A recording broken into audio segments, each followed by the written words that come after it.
నాకు ఆవిడని చూస్తుంటే చాలా జాలనిపిస్తుంది. ఇలాంటి రోజు ఒకటి వస్తుందని నేను అసలు కల్లో కూడా అనుకునలేను. అవునే, ఇంట్లో మహారాణిలాగా ఉండాల్సిన కోడలు ఇంటి ముందు వర్షంలో తడుస్తా ఉంటే చూసి తట్టుకోవడం నా వల్ల అయితలేదు. కానీ మన చేతుల్లో ఏముంది చెప్పండి? ఆ సారీ ఏదో చెప్పేయంటే ఈ అవని మొండికేస్తుంది. సరే పోనీ, రాను రాను అవనే మొత్తం తెలుసుకుంటదని చెప్తుంటే మన కొడుకు మొండికేస్తున్నాడు. అసలు ఎవరికి చెప్పాలో అర్థమైతలేదు. మరి అవని ఎంతసేపని వర్షంలోనే తడుస్తా ఉండాలి? తనకేమన్నా అయితే ఆ బుద్ధి మన కొడుకుకుండాలి. ఈ సమస్య ఎంత దూరం దారి తీస్తుందో చూస్తా ఉండడం తప్ప మనం చేసేదేం లేదు. పదండి లోపలికి.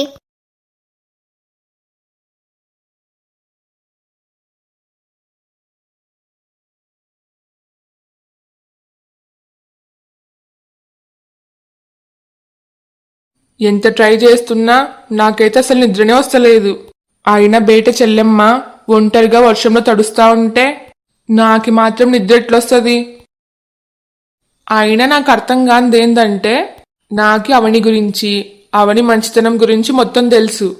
తను ఏ పని చేసినా 100 సార్లు ఆలోచించి చేస్తుంది. ఎవరిని కూడా అనవసరంగా బాధ పెట్టదు. ముఖ్యంగా అబద్ధాలు అస్సలు చెప్పదు. మరి స్వప్న విషయంలో ఎందుకు ఇట్లా ప్రవర్తిస్తుంది?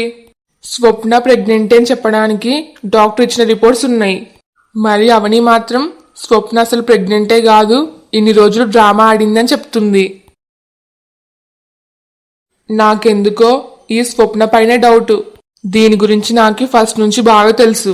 డ్రామాలు చేయడం, నాటకాలు ఆడడం, మోసాలు, అబద్ధాలు మొత్తం చాతనైంది దీనికే. దీన్ని మాత్రం అస్సలు నమ్మడానికే లేదు.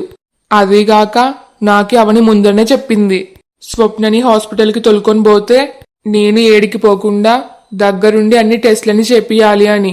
వచ్చిన రిపోర్ట్స్ని కూడా బాగా గమనించు అని చెప్పింది. నాకు ఇప్పుడు అర్థమవుతుంది నిన్న అవని నాతో ఎందుకు అట్లా మాట్లాడిందో అని. నేను కూడా దీన్ని చాలాసార్లు గమనించిన. హాస్పిటల్ అనగానే ఎక్కలేని కంగారు, ఎక్కలేని భయం. హాస్పిటల్కి రాకుండా తప్పించుకోవడానికి ఎన్నెన్ని ప్రయత్నాలు చేసేదో. ఏమన్నంటే నాకు డాక్టర్లంటే భయం అంటది. ఎప్పుడు ఫ్యామిలీ డాక్టర్ అంటది.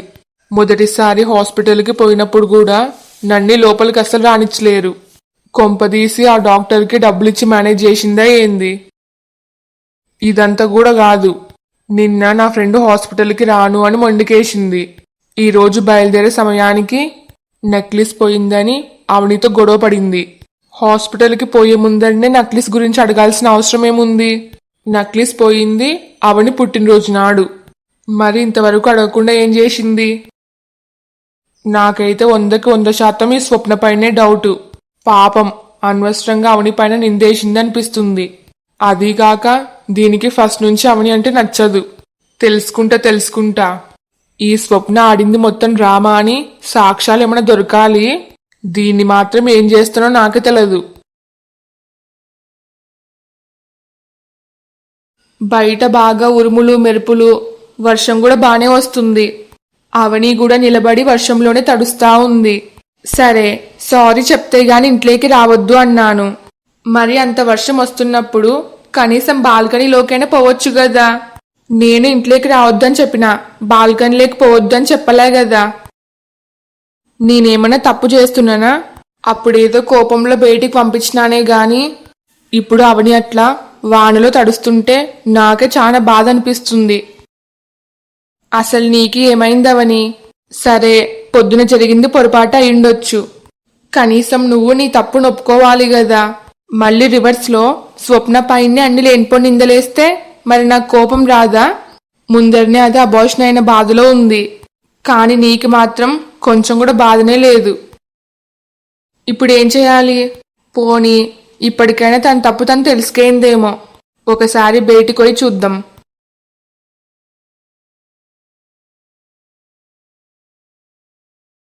అమ్మో, బాగా చలి పెడుతుంది. ఈ వర్షంలో తడిచి నీరసంతో కళ్ళు తిరిగి పడిపోయేటట్టున్నా.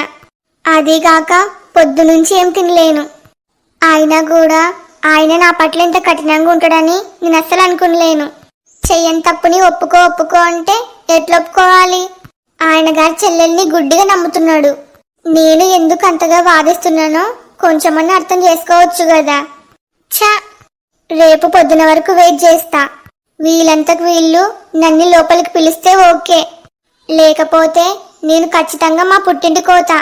ఈ అవమానాలు, ఈ బాధలు ఇంక నా వల్ల కాదు.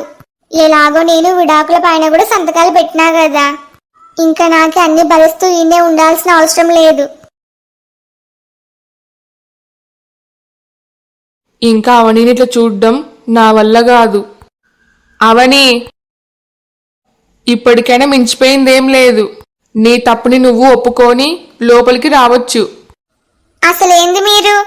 మీకు చెప్తుంటే అర్థమైతలేదా? నేను ఏ తప్పు చేయందే తప్పు చేసినానని ఎట్లా ఒప్పుకోవాలి? అసలు కొంచెం కూడా బుర్ర లేదా? నీ మీద జాలి పన్నా చూడు. ఫస్ట్ నాకు బుద్ధి లేదు. కనీసం ఇప్పటికైనా నీ తప్పు నువ్వు తెలుసుకుంటావేమో అనుకున్నా, కానీ నీకింకా బుద్ధి రాలే. నా గురించి నాకు బాగా తెలుసులేండి. నేనేమి చెప్పలేను మీకు నా మీద జాలి పడండి అని. ఇంతకు ముందు మీరు ఎన్నోసార్లు నా విషయంలో పొరపాటు చేసినారు. ఆ తర్వాత మళ్ళీ బాధపడింది మీరే. ఇప్పుడు కూడా రాసి పెట్టుకోండి. స్వప్న విషయంలో నా తప్పేం లేదు అని మీకు ఖచ్చితంగా నిజం తెలుస్తుంది. ఆ రోజు మాత్రం మీరు ఎంత బాధపడినా లాభం ఉండదు. అసలు ఈ అవనిని చూసి కోప్పడాలో జాలిపడాలో అసలు అర్థమైతలేదు. మరీ ఇంత మొండితనమా? ఆ వర్షంలో అంతగా తడిచే బదులు ఒక చిన్న సారీ చెప్తే ఏమైతుంది? చా, ఇంత మొండిదాన్ని నా జీవితంలో ఎప్పుడు చూసలేను. ఇప్పుడు ఇద్దరం ఇంత మొండిగా ఉండడం కరెక్ట్ కాదు. ఎవరో ఒకరు తగ్గాలి. ఇంకా ఈ అవని వర్షంలో తడుస్తే తన ఆరోగ్యం దెబ్బతింటది. ఏమన్నుంటే రేపొద్దునే చూసుకుంటా. ఇప్పటికైతే లోపలికి రమ్మని చెప్పడమే మేలు. సరే అయితే, ఎవరిది తప్పో ఎవరిది ఒప్పో రేపు పొద్దునేకి మాట్లాడుకుందాం. నువ్వైతే ఇప్పుడు లోపలికి రా. అవని, అవని, ఏమైంది?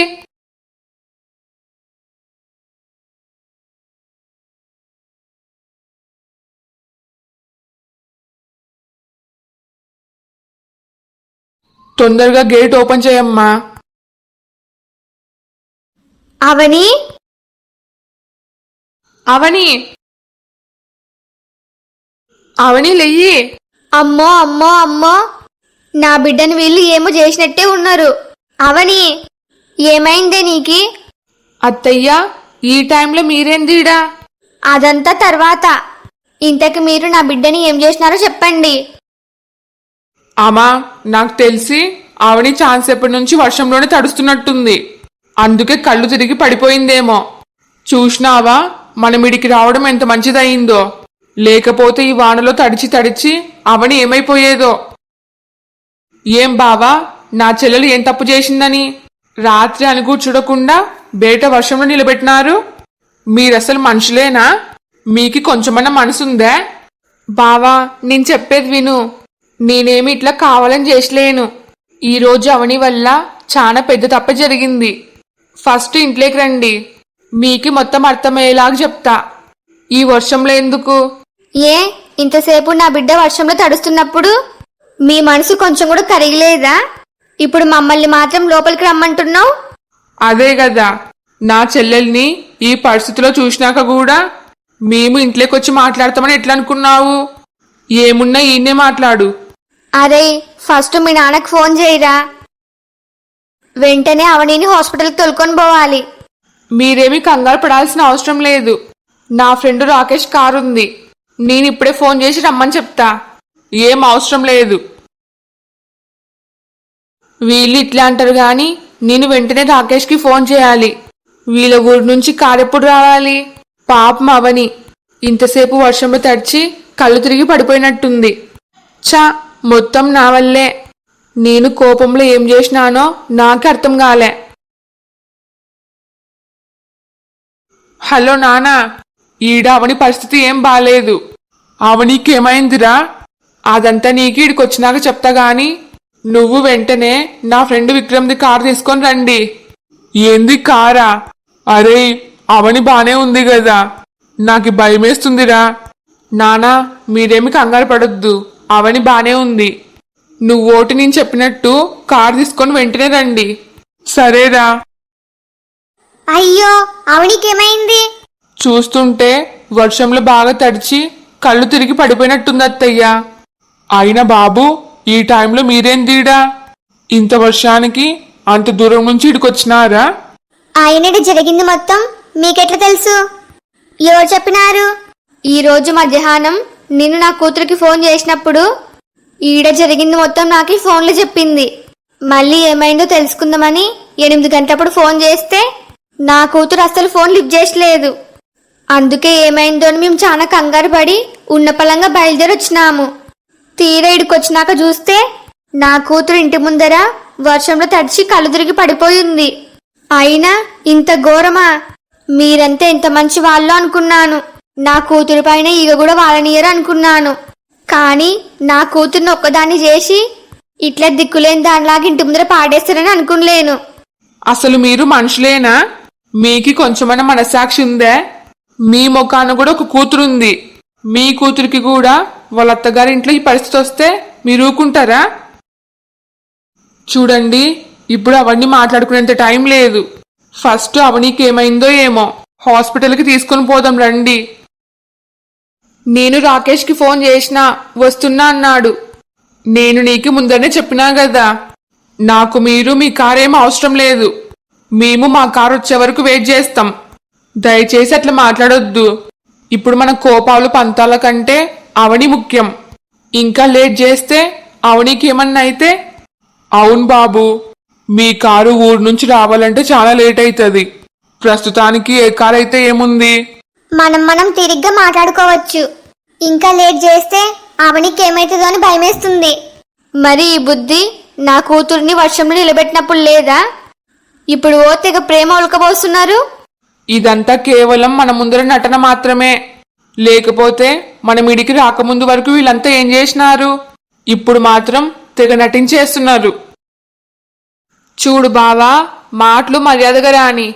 అసలు నీ కళ్ళకు మేము ఎట్లా కనబడుతున్నాం? ఏమో ఊకున్నాం కదా అని మరి రెచ్చిపోయి మాట్లాడుతున్నావు. నీ కళ్ళకి మేము నటించే వాళ్ళలాగా కనబడుతున్నామా? అవును, ఇన్ని రోజులు నేను మీరంతా ఎంత మంచి వాళ్ళు అనుకున్నా. కానీ ఈ రోజు నా చెల్లెల వల్ల ఇంట్లో గొడవ జరిగిందని, మీ చెల్లెలపైన చేయి చేసుకైందని నా చెల్లెల్ని ఇంత వర్షానికి బయటికి దోస్తారా? సరే అండి, నా కూతురు మీ కూతురు పైన చేయి చేసుకోవడం తప్పే కావచ్చు. కానీ మీ కూతురు చేసింది మాత్రం కరెక్టా?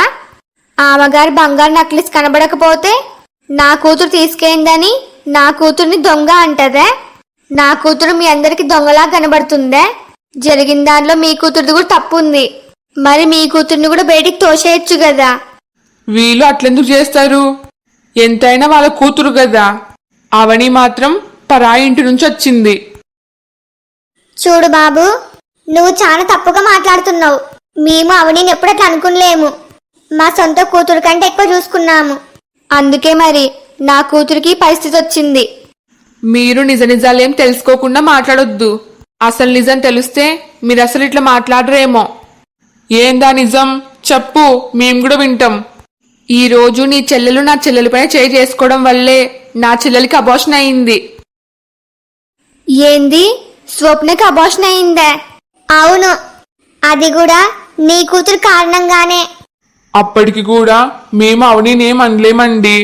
ఏదో పొరపాటుగా జరిగింది, కావాలనేం చెయ్యరు కదా అని అనుకున్నాము.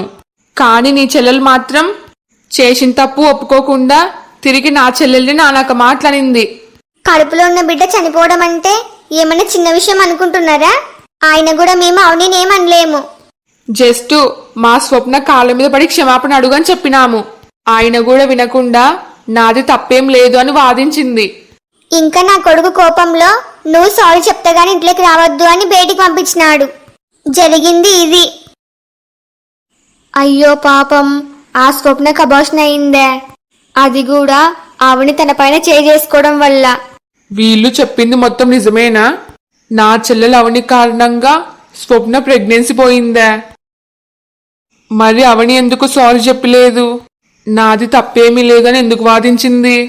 నాకు అవని గురించి బాగా తెలుసు. తన తప్పు ఉంటే ఖచ్చితంగా సారీ చెప్తుంది. ఇంత జరిగినా సారీ చెప్పలేదంటే నా చెల్లెలది నిజంగంటే తప్పేం లేకునింటది. అవని స్పృహలేకొచ్చినాక అసలేమైందో కనుక్కోవాలి. సరేనండి, నా చెల్లెలది తప్పే కావచ్చు. ఏమన్నుంటే మాకు ఫోన్ చేసి చెప్పాలి గాని మీకు ఇష్టం వచ్చినట్టు నా చెల్లెల్ని బయటికి గంటేశారా? తనకేమన్నా అయ్యింటే మేము సమయానికి వచ్చినాం కాబట్టి సరిపోయింది. అరే మామా, కారు తెచ్చినా. అయ్యో, ఇంత కవనీకి ఏమైందిరా? రేయ్, అవన్నీ తర్వాత. ఇప్పుడు అవనీని అర్జెంటుగా హాస్పిటల్ తోలుకొని పోవాలి. ఏం అవసరం లేదు, మేము మా కారు వచ్చే వరకు వెయిట్ చేస్తాం. ఏయ్, నీకు కొంచెమైనా బుద్ధి ఉందే? మీ కారు వచ్చే వరకు అవనీకి ఏమన్నా అయితే? అవును బాబు, ఇప్పుడు ఈ సమయంలో పంతాలు అవసరమా? అసలు ఏం జరిగిందో మీకు అందరికి అర్థమయ్యేలాగా చెప్పినాం కదా. ప్లీజ్ అండి, అవని కూడా నాకు చెల్లెలాంటిదే. నేను ఎందుకు చెప్తున్నానో అర్థం చేసుకోండి. దయచేసి అవనిని హాస్పిటల్ తోలుకొని పోదాం రండి. అసలు ఈడ ఏం జరిగిందో నాకేం తెలియదు. ఆయన కూడా చెప్తున్నా, సిస్టర్ని ఈ పరిస్థితుల్లో చూడలేకపోతున్నా. దయచేసి నా కారులో తోలుకొని పోదాం రండి. ఆయన వీళ్ళనేంది పర్మిషన్ అడిగేది? పద. చేయాల్సింది మొత్తం చేసి ఇప్పుడు మాత్రం హాస్పిటల్ తీసుకొని పోతున్నాడు. అమ్మా, పద. హలో ఫ్రెండ్స్ అందరికి, ఈ వీడియో మీకు నచ్చిందా? నచ్చితే లైక్ చేయడం మాత్రం మర్చిపోవద్దు. అట్లనే ఈ వీడియోని మీ ఫ్యామిలీ అండ్ ఫ్రెండ్స్ కి షేర్ చేయండి. ఈ స్టోరీ యొక్క రాబోయే మిగతా పార్ట్స్ కోసం మా ఛానల్ ని ఇప్పుడే సబ్స్క్రైబ్ చేసుకోండి. వీడియోకి హైప్ చేయడం మాత్రం మర్చిపోవద్దు. మీ ఫీడ్బ్యాక్ ని ఖచ్చితంగా కామెంట్ చేయండి. నాకు సపోర్ట్ చేయొచ్చు కదా please. Thanks for watching. By by.